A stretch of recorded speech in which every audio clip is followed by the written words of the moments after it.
Il marcatore del campionato, abbiamo la possibilità oggi di averlo qui. Insomma, Federico, una prima parte di stagione fantastica per te, per il Forte, siete primi in posizione, una gara in meno con il Trissino, però te, insomma, 27 gol se non erro in questo campionato, insomma, Federico Ambrosio che sembra ribaltato indietro di 4-5 anni. dimmi la tua, insomma, la partita difficile, però penso che la tua situazione è anche la tua, insomma, lo so che te dici sempre davanti la squadra, però è un onore e merito a te di questi grandi 27 gol in questi primi 13. Sicuramente sono felice soprattutto il primo posto della squadra,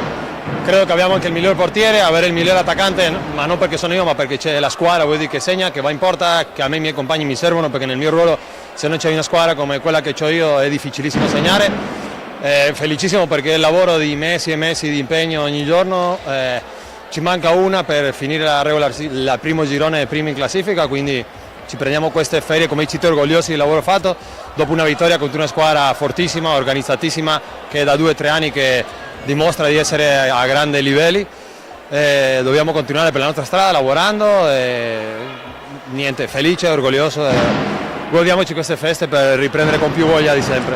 È stato comunque, insomma, qualche giorno da Barcellona, col Barcellona è stata una partita anche lì molto equilibrata, è mancato forse il gol che poteva sbloccare a un certo punto la partita, ma avete giocato alla pari col Barça. Oggi in qualche momento un po' di difficoltà sul 2-1 del Grosseto, però siete usciti con il vostro ritmo, con il vostro gioco in attacco, con l'apertura di Checco per tornare, insomma tutti vanno al gol, come hai detto te, la squadra fa la differenza. Ma noi abbiamo quel gioco lì, abbiamo un modo di difendere molto aggressivo, che venga il Barcellona o venga chiunque, noi pressiamo tutta pista, difendiamo aggressivi. Dopo purtroppo secondo me siamo stati in qualche partita, non abbiamo raccolto quel che meritavamo, qualche risultato un po' penalizzante, ma dobbiamo continuare a lavorare, siamo convinti che la strada è quella giusta e la gente è anche contenta perché comunque è uno che è molto bello, molto divertente e dobbiamo essere fieri di quello che si sta facendo. Il Forte si appresta a vivere un 2024 comunque sempre in primo posto perché la società vuole arrivare al massimo di tutte le competizioni,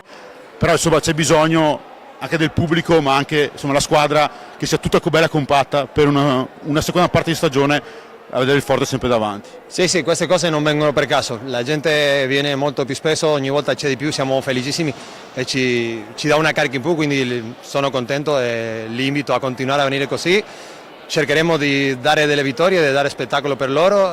comunque queste cose qua non vengono da sé ma vengono per tanto sacrificio che fa la società, che fa lo staff e facciamo noi giocatori ogni giorno, non molleremo di un pelino e vediamo come finisce quest'anno. Auguriamo quindi a tutti i tifosi, agli appassionati, a chi segue l'hockey su pista, una buona Natale, buone feste a te e alla tua famiglia ma anche a loro, anche a te. Ovvio, io faccio gli auguri di Natale a tutti gli appassionati di hockey su pista italiani e anche ai tifosi rosso-blu.